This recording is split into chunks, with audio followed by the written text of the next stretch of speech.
দুটা 15 টকীয়া পুৰবী দৈ আৰু এটা আম দি খুব ধুনীয়া এটা ডিজাৰ্ট বনাম। আসসালামু আলাইকুম গাইজ, আপোনালোক সকলোকে মোৰ ৰেচিপি ভিডিঅ'লৈ স্বাগতম জনাইছোঁ। এইফালে এখন কটন কাপোৰ লৈছোঁ আৰু কাপোৰখনত মই দুটা দৈ দি দিছোঁ আৰু এতিয়া এনেদৰে দেখুওৱা ধৰণে অকণমান চেপি পানীটো উলিয়াই ল'ম। দৈ যিটো এক্সট্ৰা পানী আছে সেইটো মানে উলিয়াই ল'ম।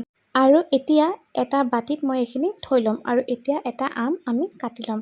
আমটো কিউব কিউবকৈ কাটি মই এটা মিক্সাৰ গ্ৰাইণ্ডাৰত ধুনীয়াকৈ এটা পিউৰি বনাই ল'ম, মেংগ' পিউৰি বনাই ল'ম আৰু তাৰপিছত দৈৰ লগত ধুনীয়াকৈ মিক্স কৰি দিম। আপোনালোকে মোৰ ভিডিঅ'জবোৰ ক'ৰ পৰা চাই কমেণ্ট কৰিব দেই। আৰু মোৰ যোনটো পুদিনৰ ৰেচিপি দিছিলোঁ সেইটোত আপোনালোকে বহুত বেছি মৰম দিছে, তাৰ কাৰণে বহুত বেছি ধন্যবাদ। এতিয়া আমৰ লগত মই দৈখিনি মিক্স কৰিম আৰু মিক্স কৰোঁতে মই দেখিলোঁ যে অকণমান গোটা নিচিনা লাগিছে দৈটো, সেইকাৰণে মই আকৌ এবাৰ দৈ আমে মিলাই মিক্সি গ্ৰাইণ্ডাৰ ধুনীয়াকৈ মিক্স কৰিলোঁ। এয়া চাওক, এতিয়া পূৰা স্মুথ হৈ গ'ল, দেখিছে ন বেটাৰটো। আৰু এতিয়া মই ইয়াতে দিম কনডেন্স মিল্ক।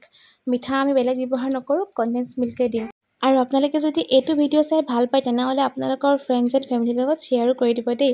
মুঠতে আপোনালোকে প্ৰফাইলত এটা শ্বেয়াৰ মাৰি দিব আৰু লগতে কমেণ্ট কৰি জনাব। আৰু যদি মোৰ এইটো ৰেচিপি চাই আপোনালোকে ট্ৰাই কৰে তেতিয়াও কমেণ্ট কৰিব। আৰু এতিয়া গোটেইখিনি ভালদৰে মই মিক্স কৰিলোঁ আৰু এতিয়া এটা টিফিন লৈছোঁ মই, তাতে এই গোটেই মিশ্ৰণটো ঢালি দিম। তাৰপিছত আমি ঢাকোন লগাই 15 পৰা 20 মিনিট গেছত ষ্টিম কৰিব লাগিব। এয়া চাওক, দেখুওৱা ধৰণে মই গোটেইখিনি ঢালি ল'লোঁ। তাৰপিছত ঢাকোনখন লগাইছোঁ আৰু গেছত মই অকণমান পানী দিছোঁ এটা চচপেনত। তাতে মই যোনপাত ষ্টেণ্ডত আমি বস্তু থওঁ সেই পাত দিম, তাৰ ওপৰত এই টিফিন বাতিটো ধুনীয়াকৈ দি দিম। দি ঢাকোনখন লগাই মই 20 মিনিটৰ পিছত আকৌ গেছটো অফ কৰিম আৰু বাতিটো তাৰপৰা উলিয়াই ল'ম আৰু টিফিনটো ঠাণ্ডা হ'বলৈ এৰি দিম। ঠাণ্ডা যেতিয়া হ'ব তাৰপিছত ঢাকোনখন এনেদৰে খুলিম, খুলি ছাইডটো অকণমান কটাৰীখন লৈ এৰুৱাই দিম। আৰু এয়া আমাৰ খুব ধুনীয়া এটা ডিজাৰ্ট ৰেডি হৈ গ'ল। আলহী আহিলে আপোনালোকে এইটো বনাই ধুনীয়াকৈ দিব পাৰে খানা খোৱাৰ পিছত। আৰু এতিয়া ডেক'ৰেশ্যন কৰিম অকণমান আম দি। আমৰ মই এনেকৈ থৈছিলোঁ কাটি কিউব, আৰু লগতে অকণমান মই কাঠবাদাম দিম। কাঠবাদামটো মিহি মিহি কাটি লৈছোঁ, কাটি ওপৰত দি দিম। দেখিবলৈও খুব ভাল লাগে আৰু খাবলৈ যে বহুত বেছি ধুনীয়া হয়। এতিয়া আৰু অকণমান কাম আছে, মানে এতিয়া আমি এইটো ফ্ৰিজত থ'ম। বস্তুটো ছেট হ'বলৈ কাৰণে অকণমান টাইম লাগে। যদি আপোনালোকে গোটেই ৰাতি থয় তেতিয়াতো আৰুৱে ভাল, নথ'লেও কমচে কম 2-3 ঘণ্টামান থ'লে খাবলৈও টেষ্টি হ'ব আৰু ঠাণ্ডা খাই ভালো পাব। এয়া চাওক, ৰেডি হৈ গ'ল আমাৰ দৈ আৰু আম দি বনোৱা ধুনীয়া এটা ডিজাৰ্ট।